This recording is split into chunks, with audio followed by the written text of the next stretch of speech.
Hello friends, this is a lesson on standard deviation.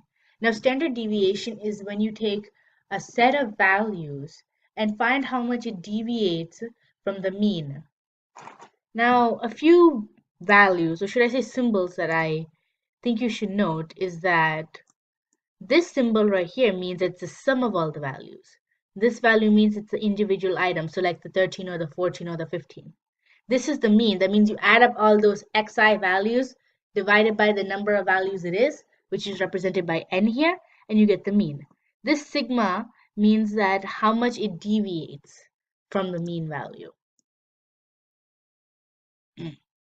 So as you can see here, the formula to solve this is called the standard deviation is equal to the sum of xi minus x mean squared divided by n, and that's the square root of that is the standard deviation. Now you may have thought, what the heck did I just say? This is what I meant. So as you can see, xi, these are the values for xi. As you can see, xi, whatever value it is. If you sum all these values up, 13, 17, 13, 11, 22, 10, if you sum that all up and divide by 6, you get 16 to be the mean. Or should I say the mean of all the data? So as you can see, this 11 minus 16 is equal to negative 5. Now what is negative 5 squared? 25. 13, negative 3 squared, 9. Same here. 17, 1 squared, 1. 20, 4 squared, 16. 22 minus 16, 6 squared, which is 36. Now you add up all these values together to get a total of 96. That's how you get this value right here. Now, as the formula per se says, now you have to divide it by the number of values, which in this case is 6. You can simplify that into 16, which the deviation is 4. So it deviates from the mean by like 4. That's what the data set value says.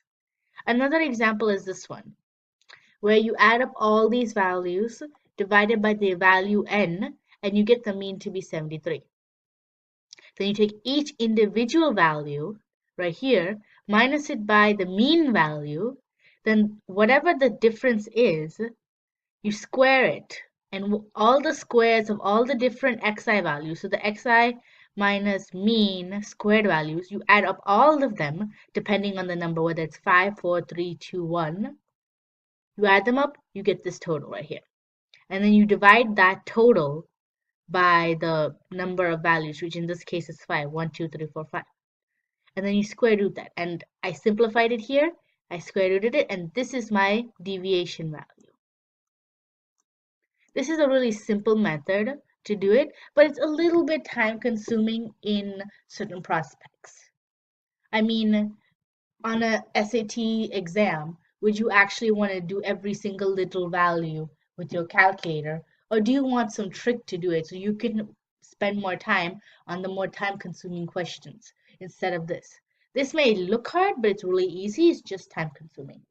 So I'm going to go to my camera 2 to show you how on earth is it possible to have a few tricks to do this. Actually, graphing calculators are made with tricks. So I hope you like that. Camera 2. Here's where I'll show you on 2 different calculators, and both of these are graphing calculators. I'm not sure if you can do this on a multi-view, but I'm definitely sure you can do this on a graphing. And I'll show you on 2 different calculators how you can list the values for your standard deviation. So here, let's check it out. So in this one, this is a Casio FX 97050 GI22. So it's a part of the FX 9750 series. And this is a Casio. So if you don't know what a Casio is, don't worry, it's fine. I have a different calculator that's more widely used and in a better version of it. So here's how we do this. So you say go to menu, and as you can see, this is the main menu. So if you want for statistics, since this is statistics standard deviation, you go to the stats one and you enter. Now, as you can see, I have some values already in there. So what I'm going to do is I am going to delete them. Delete, delete, delete, delete, delete. So I'll go to number 1 again. So number 1, the values were 13, enter, 13, 17, 11, 22, and 20. Hope you can see that. So I can go up, up, up, up, up, up, up, up, up, up.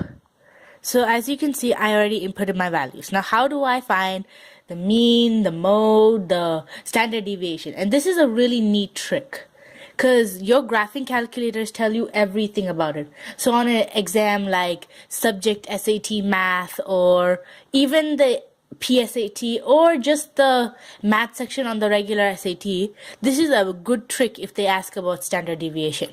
Because it's not hard to do, it's just tedious. And as you can see, now I'm going to zoom in a bit. And it says here, graph calc test in ter and distance. Now I want to calculate value. So I'll do calc, which is represented by F2. And then since this is in list 1, I'll say var1. var1. That's how you say it. F1 and C, as you can see, these are the values. So the first symbol is the mean. The second and the third are just like if you sum it all up and then the sum squared. And then the thing shows the standard deviation by the little O symbol with the line. And it shows some other values like N6, that these are different more values, or 6 values. And then this is the min, the first quartile range, the median, this third quartile range, the max, the mode. Sorry, that means mode. So as you can see, you find all these values in here. Now, you may think, oh, I don't like this calculator. I don't know what this calculator is. I've never heard of it. Then that's fine. It's okay. I'll take that away from here and get this on. So this is a TI plus CE. TI 84 plus CE, to be correct. This is the more modern version. This has like the color scheme, everything. Like it's a colored calculator. It's a new designed calculator by the Texas Instruments. So I thank Texas Instruments for this. I'm not sponsored by Texas Instruments, just saying. So I'm going to turn this on, and you might be more familiar with this calculator. Now, how we do it on this calculator might be more useful than the other one. So as you can see, I'm going to go to the list one. So this is stat list. So it says here, edit calc test. So I'm going to click 1 to edit. Now I'm going to add my values. 13, input, 13, 17, 11, 20, enter 22. Now you may see, now I might exit this, as I can see here. Second quit. I quit through it because that's the best way. I quit, so if I want to quit, I did second and I did mode. That's how you quit. And now what I would do is that I would go back to list. As you can see here, sort A, sort D, sort 3.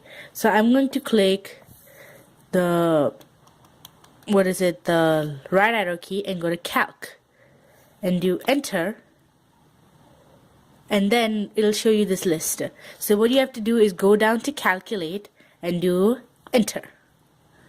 So as you can see, this is a more modern version. It's much more easier to read than the other version, but it says the same information, like the mean, the sum squared, the standard deviation by the symbol, the mean, the max, the interquartile range max, everything. So this is a more useful calculator in my opinion. It has a lot of more functions. It's a much better calculator than the calculators like this Casio. I used this Casio at first and I really liked it, but now I'm getting used to the TI-84 plus CE. So if you're a teacher, like if you're a pre-calculus teacher, I would recommend this calculator, though it's usually recommended by all pre-calculus teachers. And if you're a student and you don't know, maybe your teacher didn't mention, this is the perfect calculator because of all the functions it has. And don't worry, since everybody is using this one now, they're using this one very more often than the other types of calculators. I can assure you that this would be a much better version than any of the others. So thanks for watching. Hope you liked this video. Please tag and comment to any of your friends if they use this calculator or if they are in search of a calculator themselves. And if you see any of your friends who have trouble with standard deviation, please tag and comment them down. Thanks. Bye.